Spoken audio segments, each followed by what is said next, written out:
Good morning. स्वागत है आप सभी का आपके अपने मीनएक्स स्टडी चैनल में। राजस्थान के लोक संत और देवी देवताओं से संबंधित अपना जो पार्ट है वो फ्रेंड चल रहा है और ये जो पार्ट है वो राजस्थान में आयोजित होने वाली सभी स्टेट लेवल के जो एग्जाम्स हैं उनके लिए काफ़ी इंपॉर्टेंट होता है। एग्रीकल्चर सुपरवाइजर हो, पटवारी हो, रीट हो या अन्य कोई भी एग्जाम्स हो, यहाँ से लोक संतों से संबंधित या संप्रदाय से संबंधित प्रश्न जरूर परीक्षा में पूछे जाते हैं। लेकिन फिर से मैं ये दावा करता हूँ कि जो भी आज हम कंटेंट दादू दयाल से संबंधित आज पढ़ने जा रहे हैं, इस दादू दयाल से जो अपना कंटेंट है वो कभी भी छूटेगा नहीं। आप सभी से कि चैनल को सब्सक्राइब करें, इसको शेयर करें और जो भी अपने भाई बंधु हैं उनके पास इस चैनल को पहुंचाएं ताकि कोई भी वो परीक्षा का उनका जो प्रश्न है वो यहाँ से छूटे नहीं। तो बिना टाइम गंवाए फ्रेंड्स स्टार्ट करते हैं संत दादू दयाल जी से संबंधित अपना आज का ये पार्ट। देखिए, दादू परिवार में एक सदस्य होता है दादा, और उसी से ये जो वर्ड है वो मिलता जुलता है। ठीक है, दादा का जो स्थान होता है वो अपने परिवार में अहम होता है। तो यहाँ दादू यानी कि दादा का जो जन्म है, यहां से चालू करते हैं जन्म। देखिए, जन्म 1544 में होता है और कहाँ है, अहम स्थान होता है। तो इनका जन्म हुआ अहमदाबाद गुजरात में इनका जन्म हुआ। लेकिन इनकी जो कर्म भूमि है वो राजस्थान बनी और इनकी तुलना या इन्हें राजस्थान का कबीर भी कहते हैं। इनकी तुलना संत कबीर से की जाती है। राजस्थान का कबीर इनको कहते हैं। कबीर भी जो थे वो निर्गुण धारा से संबंधित थे और संत दादू भी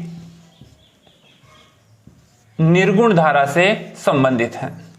यानी कि ईश्वर के उपासक तो हैं लेकिन निर्गुण यानी कि निराकार मानकर इनकी ये पूजा करते हैं। राजस्थान का कबीर कहते हैं। कबीर भी जो थे वो एक नदी में नीरू और नीमा नाम की जो दंपत्ति थी उसको तैरते हुए मिले थे। और दादू भी जो है वो एक ब्राह्मण था, लोदीराम ब्राह्मण। इस लोदीराम को साबरमती नदी में तैरते हुए मिले थे एक पात्र में। लोदीराम ब्राह्मण था, उसको मिले और एक साबरमती नदी है अपने, तो इस साबरमती नदी में एक पात्र में तैरते हुए ये एक बच्चे के रूप में इनको मिले, लोदीराम को मिले। लोदीराम को मिले तो पालन पोषण किसने किया? लोदीराम ने इनका लालन पालन किया। तो पालन किया इस लोदीराम ने ही यहाँ इनका पालन किया। यहां से अब इनका जो सफर है वो स्टार्ट होता है और अपने लिए ये जो इनका सफर है वही सबसे ज्यादा इंपॉर्टेंट अपने लिए है। सफर देखिए, अब यहां से वो सबसे पहले कहाँ आए? कर्म भूमि अब सिरोही। यहाँ पे एक थोड़ा सा हम राजस्थान का मैप बना के चलते हैं ताकि आपको थोड़ा इजीली याद हो। ठीक है, अब यहां से अगर वो राजस्थान आते हैं तो सबसे पहले कहां आएंगे? सिरोही होते हुए आएंगे और सिरोही होते हुए सबसे पहले एक स्थान आएगा, यहां पर आएंगे।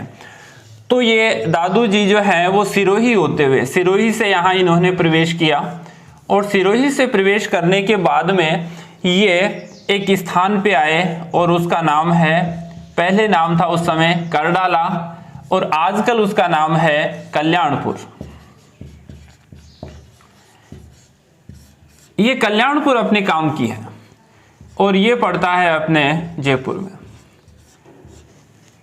कल्याणपुर में आए और कल्याणपुर जयपुर में आए और यहां पर 6 साल तक, 6 वर्ष तक इन्होंने यहां पे रह के तपस्या की। यहां पे रहते हुए तपस्या की और यहां पर तपस्या जब की तो एक व्यक्ति को अपना गुरु बनाया। और गुरु को कैसे याद रखे हैं? देखिए, करडाला या कल्याणपुर राजस्थान में आए थे, ये कल्याण करने के लिए आए थे, जनजीवन या जन सामान्य का कल्याण करने के लिए आए। दादू यानी कि दादा, और दादा सबसे बड़ा होता है और बड़ा होता है तो परिवार में सबसे वृद्ध व्यक्ति और बूढ़ा व्यक्ति भी यही होता है। तो दादू जी ने एक गुरु बनाया और गुरु बनाया वृद्धानंद जी कह दें, दो नाम मिलते हैं, या बुड्ढन जी कह दें। ये इनके गुरु थे। वृद्धानंद याद कैसे करना है, दादू सबसे दादा परिवार में सबसे बड़ा होता है, वृद्ध व्यक्ति होता है, तो गुरु बना वृद्धानंद, और बूढ़ा भी होता है तो यानी कि बुड्ढन जी, ये इनके गुरु बने। अब यहां से कल्याणपुर से थोड़ा सा आगे वो गए और इस बार वो कहां जाएंगे आगे, इससे थोड़ा ही आगे एक स्थान आएगा अपना सांभर। तो यहां पर दादू जी सांभर नामक स्थान पर आए, और ये सांभर कहाँ है, सांभर नमक की अपनी झील भी है और ये जयपुर में है। सांभर नामक स्थान पर इस बार ये आए और सांभर को ही अपनी उपदेश स्थली बनाया इन्होंने।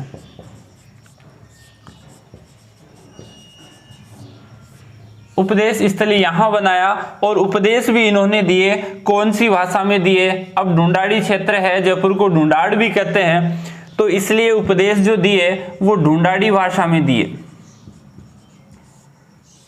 ढूंढाड़ी भाषा में दिए, और भाषा सरल थी। ठीक है, थोड़ा सा और देखें इस वाक्य को, सरल भाषा थी, जन सामान्य की भाषा थी, तो इसीलिए साधुओं की एक भाषा और मिलती है, और जिसका नाम हमें कभी कभी ये भी मिलता है, सदुक्कड़ी भाषा। ये प्रश्न पूछा जाता है कि दादू ने जो उपदेश हैं वो कौन सी भाषा में दिए, या तो मिलेगा अपन को ऑप्शन में ढूंढाड़ी भाषा, या हमें मिलेगा सदुक्कड़ी भाषा। तो इस तरह से दादू ने जो अपना उपदेश का प्रारंभ है वो कहां से दिया, ये अपने लिए इंपॉर्टेंट है, और ये दिया सांभर से स्टार्ट किया। अब यहां पर रहते हुए, सांभर में रहते हुए इन्होंने क्या किया, एक दुनिया यानी कि रुई धुनने का काम किया। रुई धुनना या पिंदाई करना, रुई धुनने का काम किया। तो कुछ लोग इनको दुनिया मुसलमान जाति से भी संबंधित मानते हैं। यहाँ पे रुई धुनने से संबंधित इन्होंने थोड़े समय तक काम किया अपना गुजारा चलाने के लिए। तो कुछ जो है मतावलंबी जो है वो इनको दुनिया मुसलमान से संबंधित भी मानते हैं। फिर देखिए, यहाँ इनके उपदेश हो गए ढूंढाड़ी सदुक्कड़ी भाषा में, यहाँ रहे, और यहाँ रहते हुए उन्होंने एक पंथ चलाया, और वो पंथ चलाया दादू पंथ, ब्रह्म संप्रदाय कह दें या दादू पंथ कह दें। दादू पंथ चलाया, दादू पंथ की यहाँ स्थापना की, और ये की 1574 ईस्वी में, यानी कि 1574 ईस्वी में की। तो यहां पर 1574 यानी कि हल्दी घाटी के युद्ध से 2 साल पहले ये इन्होंने 1574 में इसकी दादू पंथ की स्थापना की। प्रश्न यहां अपने लिए इंपॉर्टेंट है कि दादू पंथ की स्थापना कहां हुई, तो सीधा अपना आंसर निकलना चाहिए कि दादू पंथ की स्थापना हुई जयपुर सांभर नामक स्थान पे। ठीक है फ्रेंड्स, अब इनके विषय में जो अलग और फैक्ट जो अपने काम के हैं वो यहाँ देखते हैं। दादू ने यहाँ शिष्य बनाए, और शिष्य बनाए तो कितने, उनकी बात अब हम यहाँ आगे करते हैं।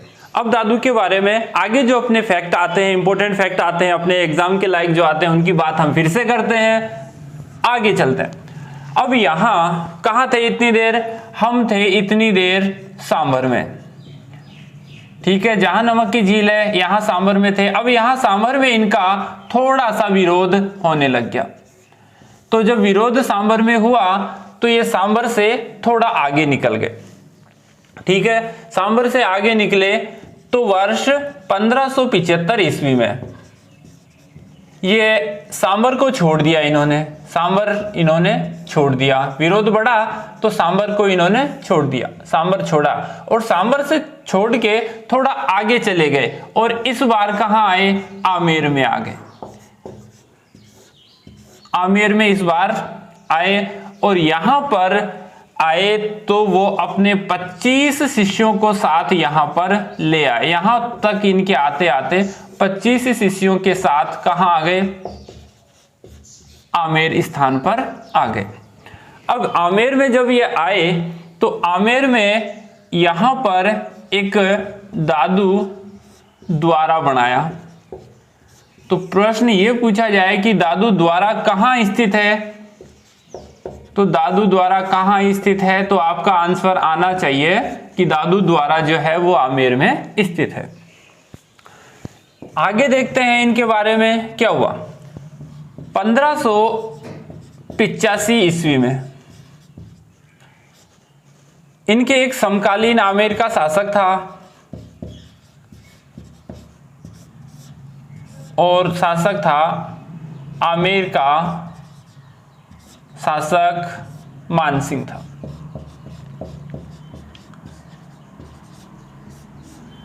आमेर का शासक मानसिंह था और मानसिंह कहाँ अकबर के पास जाता था, अकबर की सेवा में रहता था। तो एक बार क्या हुआ, दादू जी भी अकबर के पास गए और अकबर के पास इस समय गए फतेहपुर सीकरी में।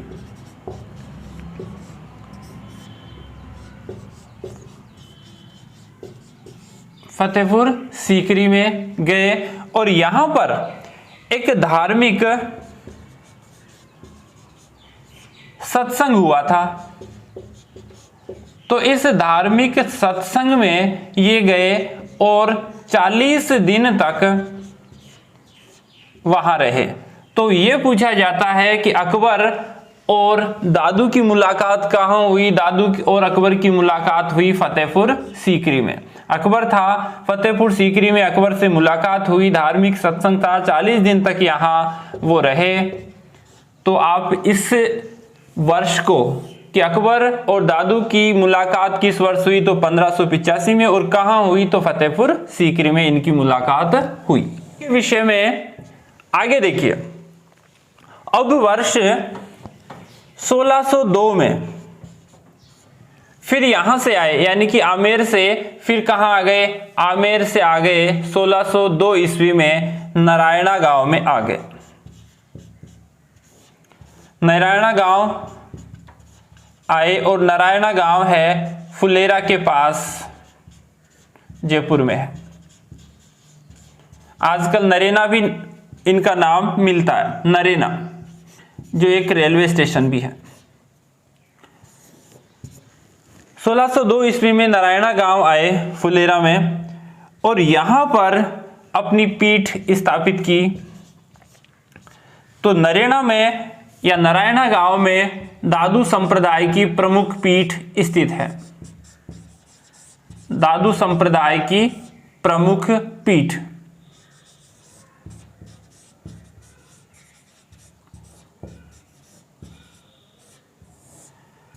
नरेना गांव में दादू संप्रदाय की प्रमुख पीठ है और यहां रहते हुए इन्होंने अपने शिष्य बनाए और शिष्य बने 152 शिष्य। 152 शिष्य हुए। इनमें से जो 52 शिष्य हैं, 52 शिष्य जो हैं वो दादू के या दादू संप्रदाय के प्रमुख स्तंभ कहलाते हैं।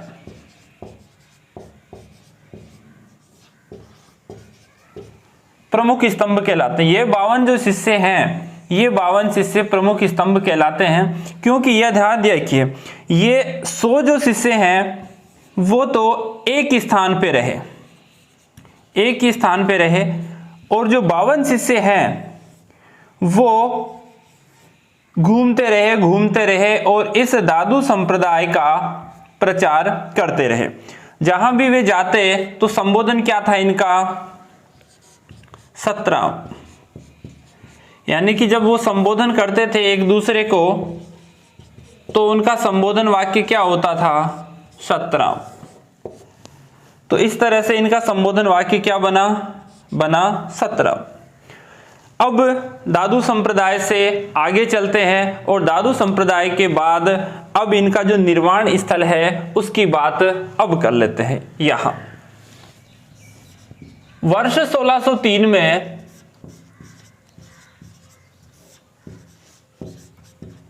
दादू ने अपनी जो शरीर त्याग या मृत्यु की तारीख है वो पहले ही अपने शिष्यों को बता दी कि फला तिथि को में जो है वो समाधि लूंगा, शरीर का त्याग करूंगा। सारे शिष्य उस दिन आ गए और वो तिथि है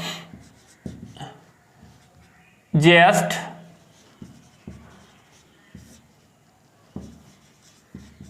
कृष्ण अष्टमी।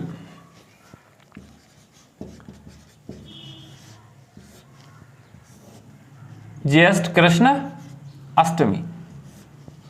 ज्येष्ठ कृष्ण अष्टमी को इन्होंने शरीर त्याग किया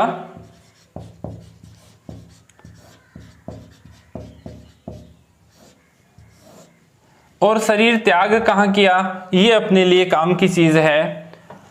ये शरीर त्याग किया, भेराणा गांव था और भेराणा गांव की एक पहाड़ी थी, यहां पर इन्होंने शरीर का त्याग किया। शरीर त्याग भेराणा पहाड़ी, भेराणा गांव में। और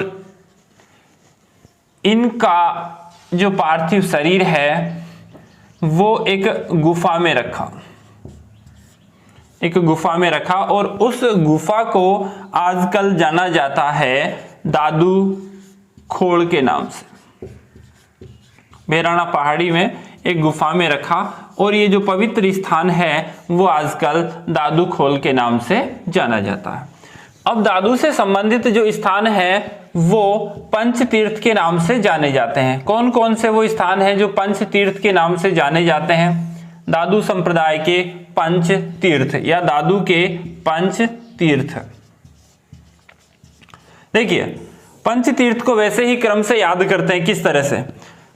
अहमदाबाद में थे तो अहमदाबाद में रहते हुए सबसे पहले आए थे पंच तीर्थ। पहला हो गया कल्याणपुर में आए, क्रम से याद रखें। कल्याणपुर और ये है जयपुर में था पहला स्थान। फिर कल्याणपुर से थोड़ा आगे गए और आगे गए तो दूसरी जगह वो रहे और दूसरी जगह है आती है सांभर। सांभर भी जयपुर में है। तीसरा, सांभर में विरोध हुआ इनका और सांभर में विरोध होने के बाद कहां गए? ये फिर गए आमेर में गए। आमेर में रहते हुए अकबर से मुलाकात इन्होंने की थी। चौथा स्थान देखिए, आमेर से वापस कहाँ आए? नारायणा गांव में आए या नरेना गांव में आए। नारायणा और ये भी है जयपुर फुलेरा के पास। फिर अंतिम स्थान है वो है कहाँ पे आए? भेराणा पहाड़ी, ये वाला भेराणा गांव, जहां उनका निर्वाण हुआ, शरीर का त्याग किया। तो इस तरह से दादू संप्रदाय के ये पंच तीर्थ आते हैं, कल्याणपुर, सांभर, आमेर, नारायणा और भेराणा पहाड़ी। अब दादू के जो सत्संग स्थल हैं, दादू के सत्संग स्थल, जहां सत्संग होता है, सत्संग स्थल, वो किस नाम से जाने जाते हैं? सत्संग स्थल ये जाने जाते हैं अलख दरीबा।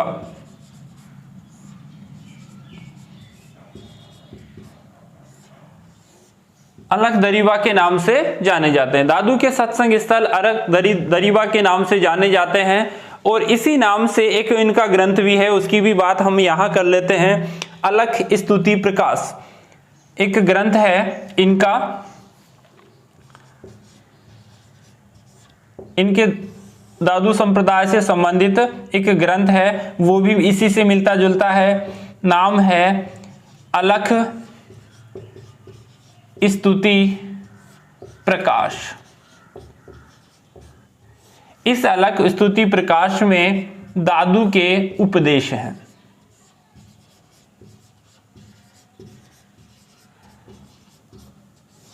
बस एक ग्रंथ और मिलता है। फिर से देखिए, दादू के जो सत्संग स्थल हैं वो कहलाते हैं अलख दरीबा, ठीक है। और दादू के जो उपदेश हैं वो एक ग्रंथ में मिलते हैं, अलख स्तुति प्रकाश में मिलते हैं। अब दादू के कुछ और ग्रंथ हैं और शिष्य हैं जिनकी बात हम यहां करते हैं।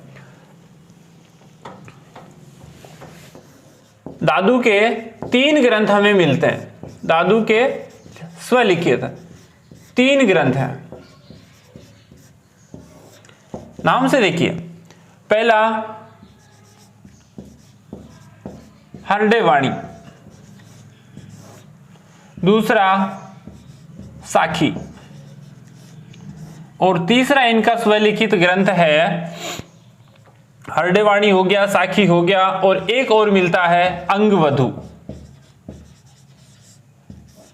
इस तरह से दादू के ये 3 ग्रंथ हैं। अब दादू के जो उनके भक्तों द्वारा जो ग्रंथ लिखे गए, उनके जो उपदेश हैं, उनकी जो बातें हैं, उनके जो नियम हैं, वो 2 ग्रंथों में मिलते हैं। दादू जी की वाणी, दादू वाणी, और दादू का दूहा।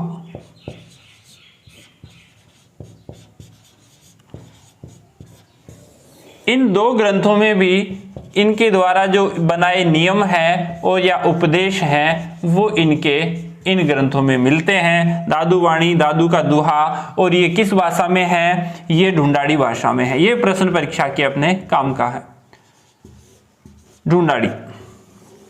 और इस तरह से दादू के विषय में जो मुख्य मुख्य और फैक्ट हैं, दादू वाणी हो गया, दादूरा दूल्हा हो गया, और इस तरह से ये दादू के विषय में मुख्य मुख्य फैक्ट बातें हो गई।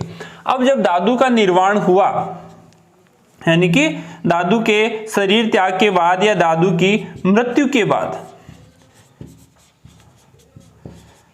दादू के मृत्यु के बाद जो दादू पंथ है उसकी गद्दी पर कौन बैठा, इसकी बात हम यहां करते हैं। दादू पंथ की गद्दी पर उसका पुत्र बैठा, और कौन है? गरीबदास।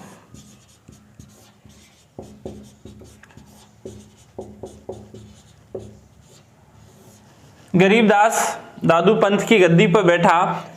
ये गरीबदास इनका पुत्र था। एक पुत्र और है इसका, मिस्किन दास भी अपन को मिलता है। तो यहां पर आगे जाके लगभग 1750 के आसपास यह संप्रदाय 5 भागों में बंट गया।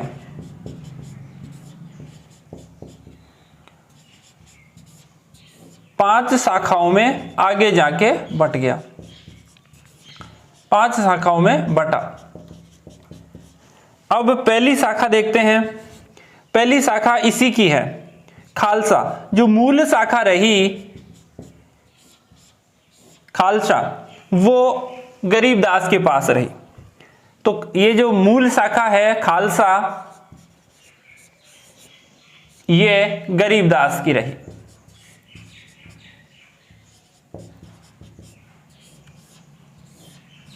इस गरीबदास ने ये शाखा संभाली। दूसरा है उत्तरादय। उत्तरादय में क्या है? उत्तरादय से मतलब है कि यहां के जो अनुयायी थे वो उत्तर की तरफ चले गए, उत्तर की ओर गए। और उत्तर की ओर गए तो ये कहां गए? ये अपने लिए काम का है। रतिया हिसार में पड़ता है, हिसार हरियाणा में है, हिसार हरियाणा में चले गए। यहां पर ये शाखा संभाली बनवारी दास ने।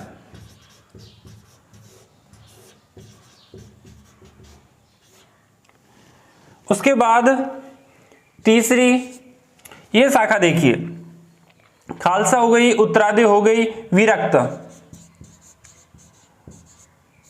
विरक्त थे घुमंतु साधु।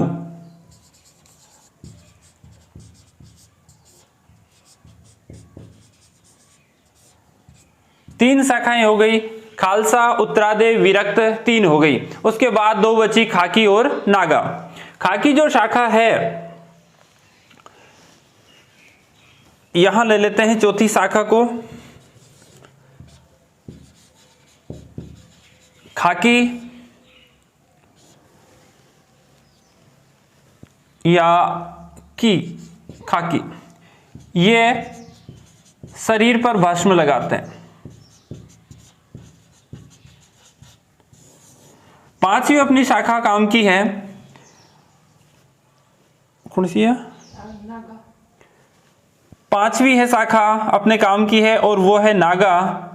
और नागा चलाई थी, ये अपने काम की है, और ये चलाई है सुंदरदास ने।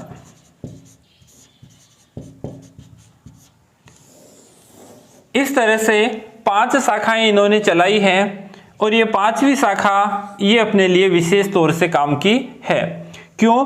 क्योंकि ये शिष्य जो इनका हुआ सुंदरदास था, ठीक है। जब अभी बात करेंगे इनके शिष्यों की, एक सुंदरदास था, उसने एक अलग शाखा चलाई और ये लोक संतों में भी आते हैं और इनकी कुछ ग्रंथ भी हैं जो इंपॉर्टेंट है, उनकी बात हम आगे अभी यहाँ करते हैं, ठीक है।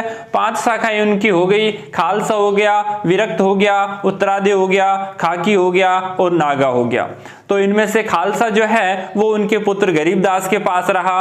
उत्तरादय जो शाखा है वो रतिया हिसार में जाके उन्होंने बनाई और यहाँ पर बनवारी दास प्रवर्तक रहे। नागा सुंदरदास ने बनाई, ठीक है। अब इनके शिष्यों की बात कर लेते हैं। और साधु के प्रमुख शिष्य, ये प्रश्न एग्रीकल्चर ऑफिसर वाली परीक्षा में पूछा गया था कि प्रमुख शिष्य ये जो शिष्य हैं वो किसके हैं। प्रमुख शिष्य पहला अभी बात की थी गरीबदास, प्रमुख शिष्यों की बात करें। दूसरा मिस्किनदास, सुंदरदास और चौथा रज्जब जी। एक बार ये प्रश्न पूछा गया था गरीबदास, सुंदरदास, रज्जब जी किसके शिष्य हैं, तो ये दोनों तो इनके पुत्र थे और ये जो शिष्य हैं वो शिष्य हैं दादू के, ये शिष्य हैं। यहां पर अब हम बात करेंगे रज्जब जी लोक संतों में आते हैं उसकी, हल्की सी बात करेंगे यहां। रज्जब जी तूने गजब कियो, और यहां पे रज्जब जी का जो संबंध है वो सांगानेर जयपुर से है। सांगानेर जयपुर से इनका संबंध है और ये इन्होंने उपदेश दिए और उसी वक्त ये उठ के फेरों से उठ के आ गए, तो ये आजीवन दूल्हे के वेश में ही रहे।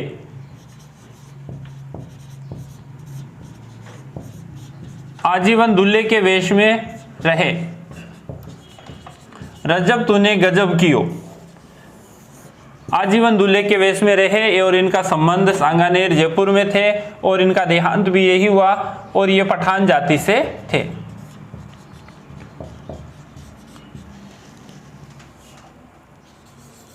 अब दूसरा है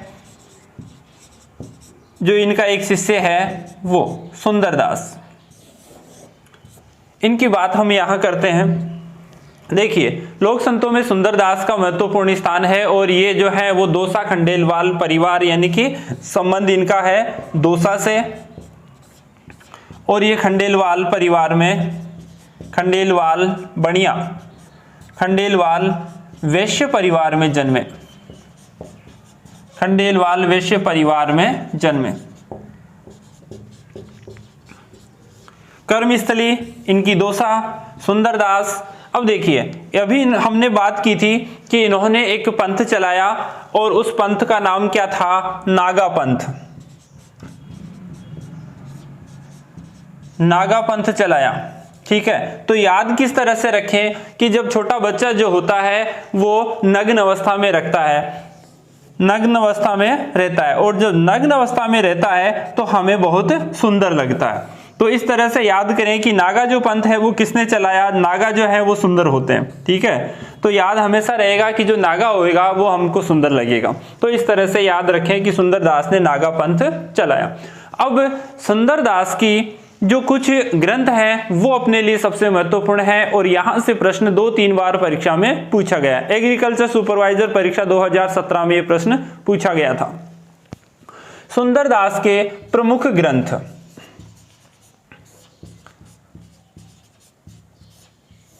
ये देखिए सुंदरदास के प्रमुख ग्रंथ ज्ञान समुद्र, ज्ञान सवैया और सुंदर विलास।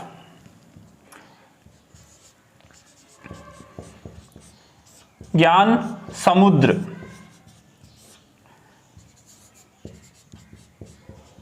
ज्ञान सवैया और तीसरा सुंदर सार। ये 3 ग्रंथ पूछे गए एग्रीकल्चर सुपरवाइजर परीक्षा 2017 में, ज्ञान समुद्र, ज्ञान सवैया और सुंदर सार जो ग्रंथ हैं वो किसके हैं? तो अपना आंसर निकलना चाहिए कि ये जो 3 ग्रंथ हैं वो हैं सुंदरदास जी के, नागापंथ जिन्होंने चलाया। और इस तरह से सुंदरदास के विषय में जो इंपॉर्टेंट फैक्ट है वो ये है। और एक जो चीज है इनके बारे में कि इस सुंदरदास जी को क्या कहते हैं, राजस्थान में इनको क्या कहते हैं? राजस्थान में इनको कहते हैं दूसरा शंकराचार्य।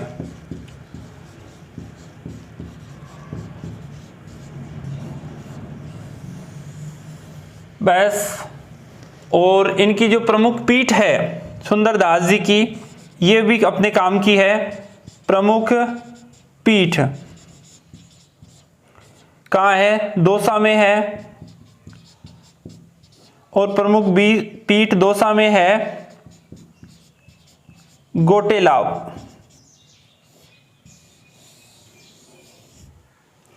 ठीक है, इनसे संबंधित दादू दयाल, इनके शिष्य रजब जी और सुंदरदास जी, इन 3 लोक संतों से संबंधित जो इंपॉर्टेंट फैक्ट और जो तथ्य एग्जाम लाइक अपने सामने निकल के आते हैं फ्रेंड्स, इनसे बाहर अब कुछ नहीं है। इसलिए यहां से आपका कोई प्रश्न अब छूटेगा नहीं। फिर से आप यदि चैनल पे नए हैं तो प्लीज चैनल को सब्सक्राइब करें, लाइक करें और अपने फ्रेंड्स के साथ इसे शेयर करें। Thank you. देखते रहें मीन एक्स स्टडी, आपका साथी MP यादव।